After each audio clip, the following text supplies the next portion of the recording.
Welcome to the Three Martini Lunch. Grab a stool next to Greg Columbus of Radio America and Jim Garrity of National Review. Three Martinis coming up.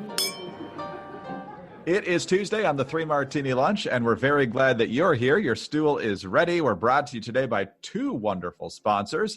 First of all, Stamps.com. Just go to Stamps.com, click on the microphone at the top of the homepage, and type in Three Martini. We're also brought to you by NetSuite by Oracle.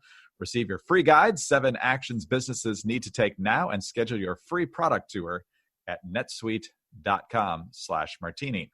Jim, we've got a bad and two crazies today. So hopefully we got some good martinis waiting for us later in the week. Good news if you're a Kansas City Chiefs fan, before we even get to our martinis today, you've locked up Pat Mahomes for 10 more years. With all the incentives and so forth, I believe it's a little over $500 million, which is the first sports contract to go over the $500 million mark. And of course, he's already won a Super Bowl in his first 3 years in Kansas City. And Jim, it's moments like this that remind me that in the 2017 draft, the Bears had the 3rd overall pick, gave away a lot to move up to number 2. Pat Mahomes on the board. Didn't take him. Didn't take Deshaun Watson. Took Mitch Trubisky. Did get us to the playoffs in his second season. Didn't get us a win. But Pat Mahomes, Super Bowl champ, $500 million. Chiefs are looking good. Bears might be rethinking that draft. Yes, Greg, but think about how much money the Bears have saved by not signing Mahomes, and they don't have to spend money on the trophy cases for the Vince Lombardi trophy. There's all kinds of upsides to that. No, by the way, I forgot, this just came over ESPN right as we started taping. Apparently the Mahomes contract includes giving him the naming rights. I don't mean to Arrowhead Stadium. I mean to the city of Kansas City. He will have the opportunity to either rename it Mahomes City or anything else he likes in the near future. That's how much they love him after winning a Super Bowl. Their first title, first time they've been back in the big game in 50 years. So good for them, I guess. Man, yeah, it's like the Packers when they took Tony Mandarich and they could have had Barry Sanders, Derek Thomas, or Deion Sanders. But hey, everybody makes Mahomes mistakes. Also could have been drafted by the Jets, and we did not pick him because we were so content with Christian Hackenberg, who never played an NFL game. However, we did draft Jamal Adams, and he's been pretty good. And he looks good in green and white. Hope he stays there. Yeah, he's a little unhappy, as I've read of late. Disgruntled employee, as they used to call it in the Postal Service. Yes. All right, let's get on to our bad martini, which was also the lead item in the morning jolt today, Jim. And that's what we talked about in passing yesterday when we were talking about the bubonic plague appearing in China. Dr. Fauci talking about how the coronavirus is actually more contagious now. The good news is that it's not more deadly. And I think I've even seen some reports that suggest that as it's mutated, it's actually gotten slightly less deadly, but I don't know if we've seen confirmation of that. But what you focus on today is the data on the fact that this is more contagious. And it's not just more contagious, it's up to 10 times more contagious. And not only that, there's speculation, perhaps more than speculation, that it actually hangs in the air in indoor places and I guess elsewhere. So the idea that we're out of the woods here, not the case. And of course, as schools try to figure out what they're doing, and businesses and restaurants and so many other places trying to get back to normal, not good news at all. Yeah. So we'll take, in order. First, regarding the, possibility of it lingering in the air for a long period of time. My friend Lizzie, Star Chambermaid on Twitter, asked me, wait, how can it be in the air for hours? Doesn't eventually gravity would kick in and bring it to the ground? And that's a good and fair question. I looked it up. The droplet or aerosol measurement of a droplet of mucus or anything else that has the coronavirus can be in the neighborhood of 5 to 20 micrometers, which for people who don't want to get out their tape measures because that's, your tape measure is too big to measure it. Basically, it's way less than the diameter of a human hair. That's really small. Because it's really small, it's really light, and that means it could probably float on any air current, say air conditioning inside a building, for quite a while. You figure if you're outside, there's enough wind, there's probably enough motion in the air that's less likely to end up with you. If you're in a closed environment, you're more likely to get it. So this is not a full scientific consensus here, but there are more scientists who are pointing in that direction saying, hey, being indoors might be more dangerous than we expect. As I noted in today's Morning Jolt, Greg, with this news and this sort of thing, people have been speculating since the beginning of this pandemic. Chicago has closed the pools and beaches. Southern California has closed most of the beaches. And in Atlanta, they shut down Centennial Park. So all these wise, smart mayors are saying, we're keeping everyone indoors for as long as possible so that no one gets sick from the pandemic. Great job, everybody. On the issue of greater transmittability and contagiousness, yeah, I'm hoping this is not as deadly, that it's getting less deadly as time goes by. I think the jury is still out on that one. I do think it being more contagious is something we need to worry about. In part, no, that was not an ironic cough, by the way. I feel fine. Look, are the death rates down on each new day? Yes, that's good to see. July 3rd, it was at 626. The most recent day we have numbers for, July 6th, is 378. Hey, I'll take that over 1,000 people dying a day or 2,000 people dying a day any day of the week. The problem is that the increase in cases is going on. We're, 58,000, almost 59,000 on July 3rd. July 6th, the most recent numbers are 50,000. Some number of those tens of thousands are probably going to be elderly. Some number of that amount is probably going to have some sort of comorbidity, as they said, or could have, diabetes, high blood pressure, immunocompromised in some way. Some people are going to get this, and they're not going to have an easy time with it. And the other thing is that even if this virus doesn't kill you, look, it's a new virus. We're still seeing there are people who get this, and the good news is they don't die, but they still have lingering health issues, diminished lung capacity, headaches, dizziness. Some people get hit by this and it's not that bad. They're either asymptomatic, they don't even know that they have it, or it passes and it feels like a minor cold.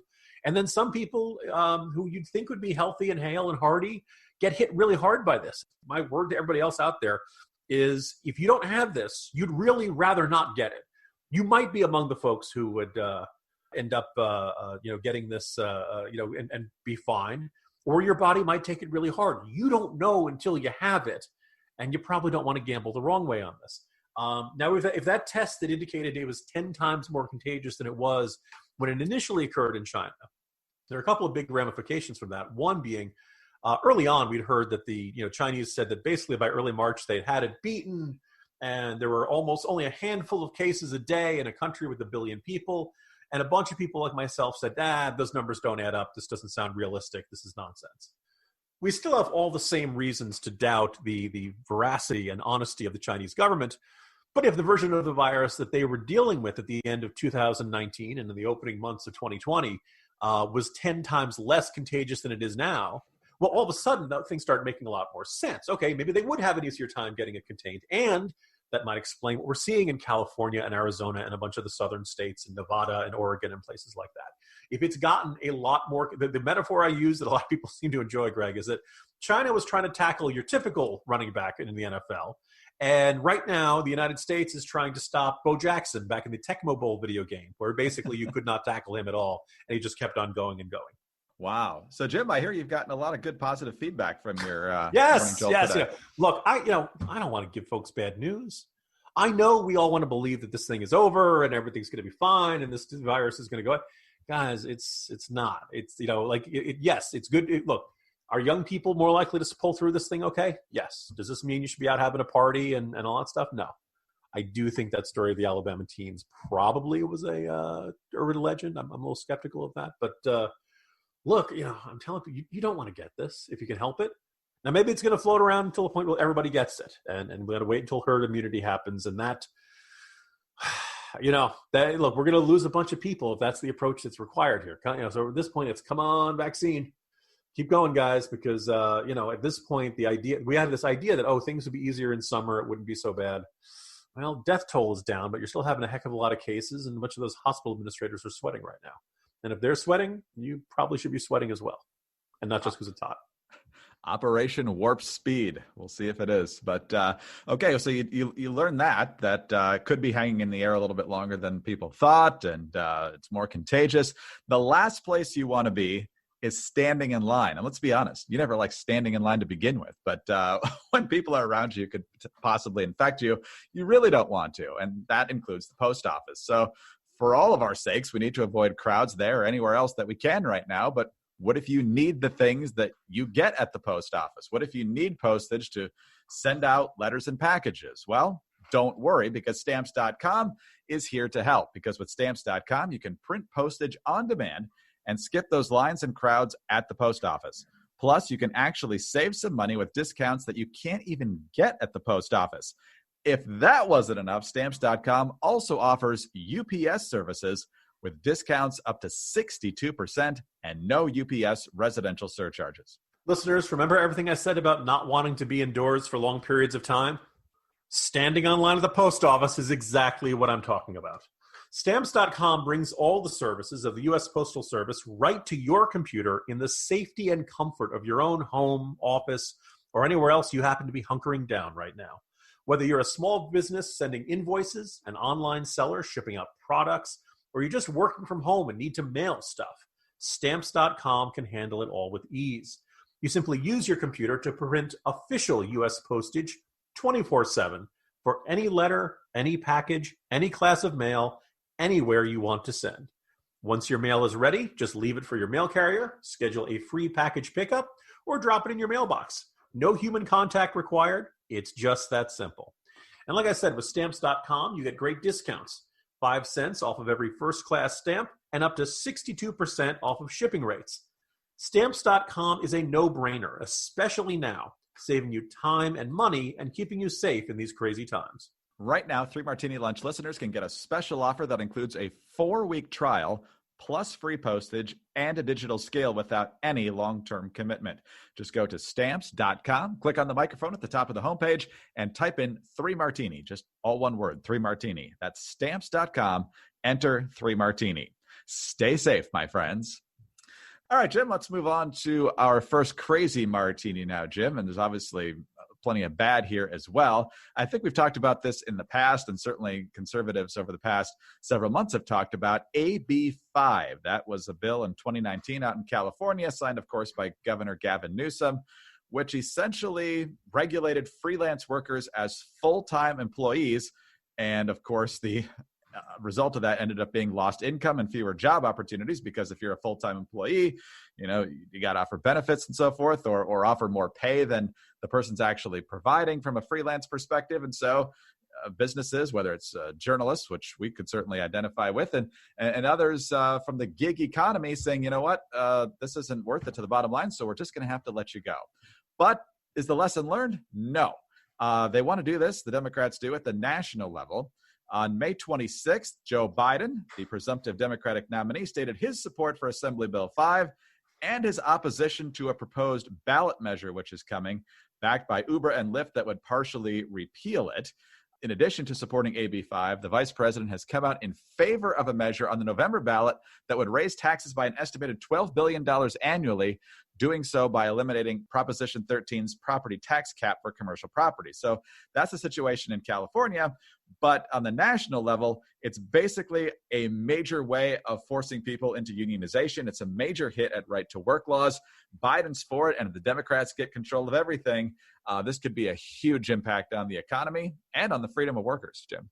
This California law was a really bad idea before the pandemic hit. And then the pandemic hit. And one of the things I've been thinking about as this pandemic has continued, and we've seen this, the absolute crotch kick to this economy that we've suffered over the past year, I wondered how much you enact a new rule that basically says we're going to cap the amount of money you can make from freelancing. We can cap the amount of money you can make from the gig economy. The objective, of course, I'm sure these lawmakers in California, being so wise and astute and familiar with the business world as they are, thought that, this will just make them hire people and give them benefits, and we won't have to deal with all the frustrations of the gig economy. No, they just stopped doing them. I also believe it effectively, at least before the pandemic shut down all theater companies. This was basically going to shut down the entire live theater world, because that's entirely gigs. That's entire temporary employments. You don't see a lot of full-time, full benefits employees in the arts world. And you can argue about whether that's fair or not fair, but that's just the way that, the economy of that particular industry has evolved in response to tight margins and limited amounts of limited profit margins and things like that. That's just the economic reality of when you want to make money based on something that, people are, that's not manufacturing widgets in a factory somewhere. It's in getting people to buy tickets to come see your show. Everybody was howling about this out in the Golden State. Then the pandemic kicked in, and my sneaking suspicion is that a lot of advocates of this law are going to try to use the pandemic as a cover for all the economic damage that this dumb law had instituted. Now, of course, this is, it's the biggest no-brainer issue could possibly come along. What better way for, Joe Biden gets it, and of course he signs on completely. Yes, it's hunky-dory. Now, The only upside to this, Greg, is that we won't know what Joe Biden's actual position is until his staffers tell him what it really is. No, that's basically right. I mean, first of all, the guy walked into the campaign considered to be in the mainstream of the Democratic Party, thought he was, the heir of the Obama legacy, painted as not nearly far left enough. And considering where we've come even since the primary season, he's hopelessly not far left enough. So his basic reaction, or at least his handler's reaction, is for him to basically sign on to everything that the far left wants to do, with very few exceptions. I think he said he wasn't in favor of tearing down statues of Columbus, but do you really think he's going to hold firm on that when everything else he's rolled over on? Yeah, I mean, the irony is at this point, we really have no idea what a Joe Biden presidency is going to be like. We have our suspicions, but right now, pretty much since the pandemic occurred and since Trump has made some, let's just say since probably about the White House briefings when Trump started fighting with the reporters, and you started to see that initial rally around the flag effect and the president's numbers start to sink. Look, we all know what the Biden campaign is doing. They're lining up in victory formation. They're utterly convinced this game is over, that they don't need to do anything, that the election is going to be a referendum on the president, and that if they can minimize his profile, if they can simply make him a blank slate for everybody who is frustrated with President Trump, he's going to win the election. And by sheer politics, that's probably the smart move. However, the rest of the Democratic Party isn't doing this, playing possum maneuver and trying to have his low. There's a huge chunk of the Democratic Party that is louder than ever, angrier than ever, and probably more radical than ever, and wants to make giant sweeping changes. Which, by the way, I don't think everybody who's frustrated with President Trump wants to make sweeping changes on scale with Bernie Sanders and the Green New Deal and all that kind of stuff. In fact, if they had, Bernie Sanders would have won the Democratic primary. Because you can make an argument that not even the Democrats necessarily want this radical leftist agenda. But Joe Biden, for years described as a centrist, and I kept saying that's not quite accurate. He's at the center of wherever the Democratic Party is. So if the Democratic Party is shifting quickly to the left, Joe Biden will swiftly to the left. And we've seen that on a bunch of issues during the course of this presidential campaign. I don't think a President Biden, he's not going to sign on board with everything that Alexandria Ocasio-Cortez wants to do, but he's not going to build his career and build his presidency on opposing her. He's going to offer her half a loaf and then another half a loaf and then another half a loaf. You are not going to get anything resembling centrist governance out of Joe Biden. I get why people are frustrated with Trump. People have heard me criticize him plenty of times in this podcast, but do not have any illusions that Joe Biden would be this sensible, Bill Clinton-esque moderate Democrat course. It could even be arguably to the left of Barack Obama, not because Biden is necessarily to the left of Barack Obama, but because Biden really doesn't have much stature to actually stand up to the left wing of his party. He wants to be amelioratory and easygoing with them and to build consensus with them. And, also he doesn't have the stature of an Obama to tell them no and for them to walk away, accepting that's the final word. They're going to keep pushing him and pushing him. I am sure they're going to see Joe Biden's presidency as the opportunity they've wanted for a really long time to enact big sweeping changes. And there's a lot of good reasons for Republicans and independents and probably even moderate Democrats to feel very nervous about that. Jim, quick follow-up on this. We didn't prep about this particular topic, but did you see the op-ed in The Hill from former New Hampshire Senator Judd Gregg, who's not exactly a fire-breathing conspiracy theorist? He was basically saying that Joe Biden, if elected, would effectively be canceled, that he's going to be forced to pick a far-left running mate, and then when Joe Biden's instincts aren't immediately to cater completely to the far left, that they're going to invoke the 25th Amendment. I know that starts to sound a lot like season 2 of 24 and what everybody thought was going to happen with Trump. And so everybody's, taking 2020 to the max at this point. But, Judd Gregg's a pretty sensible guy, and he's basically thinking that the left's going to use Joe Biden as long as they get some use out of him. And when they don't have any more use for him, even if he's still in office, they're going to kick him out. Greg, first of all, when you begin any segment by saying we haven't prepped for this, I can almost hear all the listeners saying, really? You guys prepped for this? Doesn't always show. The second thought is, boy, that scenario does seem pretty. Look, Greg, the only way that would happen is that if once inaugurated, Joe Biden said or do something to make people think he was losing his mind. What are the odds of that, right? Very high indeed. But we will see. All right, Jim, we still have one more crazy martini, but before that, let's talk about NetSuite by Oracle, because we just talked about the gig economy being in shambles if the Democrats get their way here. And of course, for everyone's business, you need to be running on as many cylinders as you can right now and looking forward to future growth. And that's where NetSuite by Oracle comes in. America's ready to get back to work, but to win in this new economy, you've got to have every advantage that you can possibly have to succeed. Smart companies run on NetSuite by Oracle. It's the world's #1 cloud business system. With NetSuite, you'll have visibility and control over your financials, human resources, inventory, e-commerce, and more. Everything you need all in one place. Whether you're doing $1 million or hundreds of millions in sales, NetSuite lets you manage every penny with precision. You'll have the agility to compete with anyone, work from anywhere, and run your whole company right from your phone. You can join more than 20,000 companies who trust NetSuite to make it happen. NetSuite surveyed hundreds of business leaders and assembled a playbook of the top strategies that they're using as America reopens for business. Right. So receive your free guide, 7 actions businesses need to take now, and schedule your free product tour at netsuite.com/martini. Get your free guide and schedule your free product tour right now at netsuite.com/martini. One more time, netsuite.com/martini. All right, Jim, let's go to our final Crazy Martini today. And of course, over the weekend, the president had a series of impressive patriotic events. There was the Friday night event at Mount Rushmore, and I thought it was a pretty darn good speech. I think everybody should have been impressed by the flyover from World War II aircraft all the way up to the present day on July 4th itself, Saturday evening. So the president was riding high. A lot of people thinking the media and the Democrats were way overreacting. You had a lot of folks on the left saying, oh my goodness, Mount Rushmore is this paragon of white supremacy. It's got a couple of dead slave owners up there, as if Washington and Jefferson didn't accomplish anything else in their lives. And, it's just traitors, white traitors. That was what Tammy Duckworth was talking about. The president could have stayed there with the high ground, talked about his Garden of Heroes, which didn't include any Confederates, but of course he can't. Here's what he tweeted out on Monday. Has Bubba Wallace apologized to all those great NASCAR drivers and officials who came to his aid, stood by his side, and were willing to sacrifice everything for him, only to find out that the whole thing was just another hoax, all caps. That and flag decision has caused lowest ratings ever, all caps. So you're talking about the NASCAR decision to ban the Confederate flag. So, Jim, this story was pretty much dead and buried. We talked about it after the FBI completed its investigation. So Trump really could have easily let it lie, but of course he can't do that. NASCAR has now responded, first of all, talking about how they stand beside Bubba Wallace. They don't see it as a hoax. They also point out that the ratings are actually higher than they were a year ago at this time. And Fox Sports, which hosts NASCAR, is very happy with the numbers that they're getting.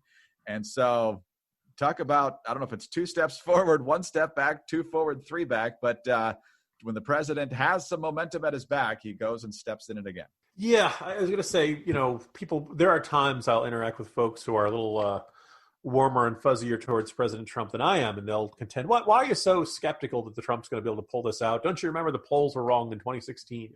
Well, polls weren't that wrong, they say, particularly the national ones. But what's more is that Trump can't put 2 good days together. He every day he manages to shoot himself in the foot. He did have a pretty good weekend. And then, this entire Bubba Wallace story controversy had been, gone for 2 weeks. And Trump brings it up, and he seems to believe that Bubba Wallace is at blame here, and that this was a hoax, and that Bubba Wallace is up to no good. And that's not what came. Wallace. It was a member of Wallace's team spotted it, reported it. Wallace reported it to NASCAR. NASCAR made all the decisions. You want to criticize anybody, NASCAR, criticize the leadership of NASCAR. But Trump just decided to rip into the guy. And look, a white president who's had his share of racial controversies, trashing the lone black driver in the NASCAR Cup Series doesn't look good.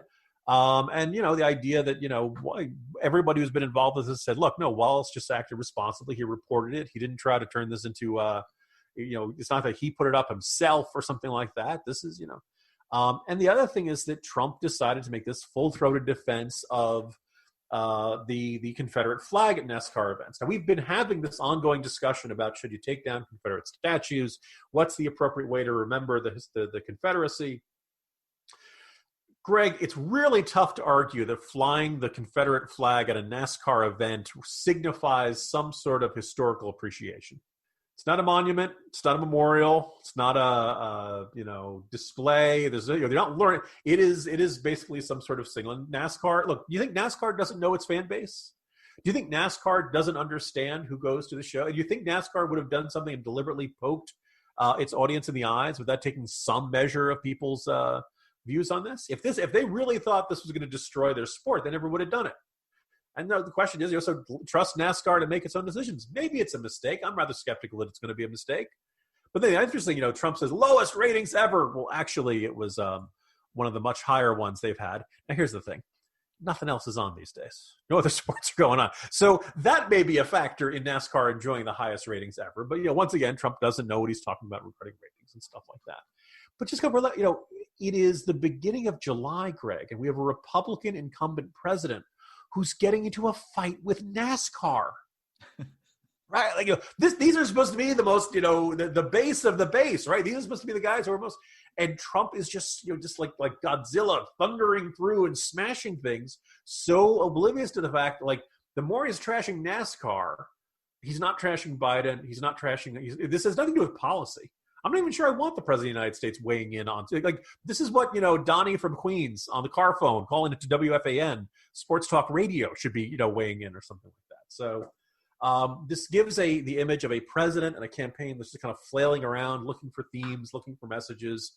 And again, will this cost Trump a lot of votes amongst, NASCAR fans? Probably not. But in terms of messaging, in terms of what it says about what he's going to do as a second term, he just goes further and further afield, and I'm guessing you can almost see Trump's handlers in the background tearing their hair out as he picks these random fights instead of persuading Americans that he deserves 4 more years because he will improve the country.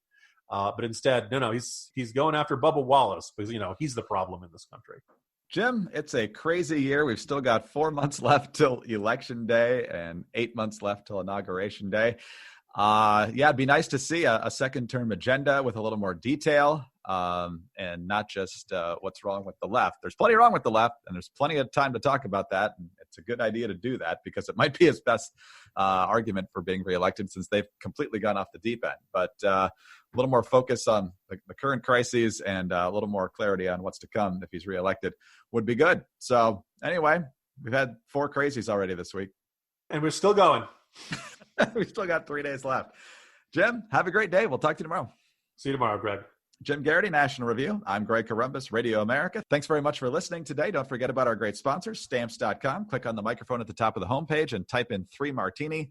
Get lots of savings there. Also, NetSuite by Oracle. Get your free guide, 7 actions businesses need to take now, and schedule your free product tour at netsuite.com/martini. Please subscribe to the podcast, leave us a kind review, get us on those home devices, and join us on Wednesday for the next 3 Martini Lunch.